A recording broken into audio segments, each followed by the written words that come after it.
Octopath Traveler 0 has just been released, and I've been looking forward to sitting down and talking about it. When I first heard about it, what caught my attention wasn't the trailers, or the combat, or even the art style. It was the fact that this game started as a mobile title and then became a full standalone release, without forcing players into gacha spending. You get to buy the game once and then simply playing it. No stamina systems, no randomized characters locked behind money, no constant reminders to open your wallet. That alone made me curious. So I jumped in to see what kind of game this really is. And after spending several hours with it, I can say this: Octopath Traveler 0 isn't just a mobile game turned into a real game, it's a fully realized RPG that stands on its own. You begin the game in a small, quiet village called Wishvale. Life is simple, peaceful, ordinary, and then everything burns. Your village is destroyed by the Scarlet Knights, who are hunting for a powerful ring, the very ring you possess. With your home in ruins and your people lost, you live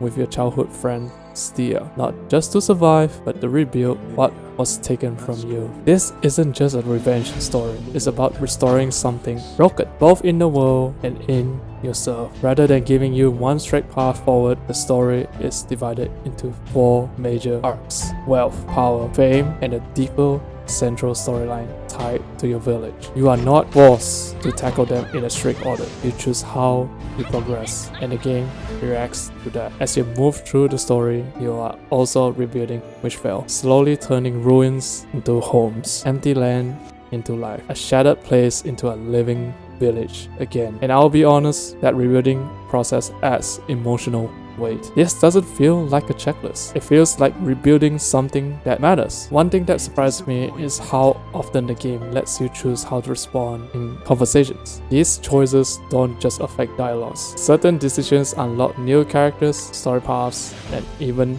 village residents. Sometimes you're kind, sometimes you're selfish, sometimes you don't even know which choice is right. And I like that. It creates the quiet tension of, did I do the right thing? Even when the outcome isn't immediate. You're not playing a hero template. You are playing your version of the hero. Rebuilding your village isn't just for aesthetics. Every building serves a purpose. Shops give you access to better gear, gardens and farms grow ingredients, facilities unlock new systems, and the people you invite aren't just decorations. Every resident comes with a passive benefit. Some boost combat rewards, some give building materials, some unlock story threads or special gameplay functions. You talk to them daily to collect resources, and slowly Wishvale becomes yours. Not cause a cutscene says so, because you built it. Now let's talk about the combat. Instead of the usual 4-person party, you get 8. 4 on the field, 4 in support. This changes everything. Your backline heals, restores SP, and stores boost points. When you swap them in, they are already ready to fight, breaking enemy shields, rotating characters, stacking buffs, using boosts. It feels tactical without being overwhelmed. Your main character can also change jobs, opening new playstyles and builds. There's a real depth here, but it never becomes exhausting. This caught me off guard. When you cook food, the buffs apply to your entire party, and they last for a number of turns, not real time. So if you end a battle quickly, your buff still carries forward. This turns cooking into a core system, not a side activity. Unlocking farms, ranches, and taverns becomes meaningful. You're not just decorating, you are powering your journey. Something I genuinely love, the game rewards you for talking to people, not just for quests, but for recruiting characters, finding secrets, learning a world's lore. Some characters even surprise you by joining your party out of nowhere. Fully voiced, fully written, completely optional. It makes the world feel alive, not like an RPG map, like a world full of people. Octopath Traveler 0 nails atmosphere. The music fits every region, the voice acting sells emotion. The villains genuinely feel unhinged in the best way. They aren't cartoony evil, they are disturbed, twisted, convincing, and that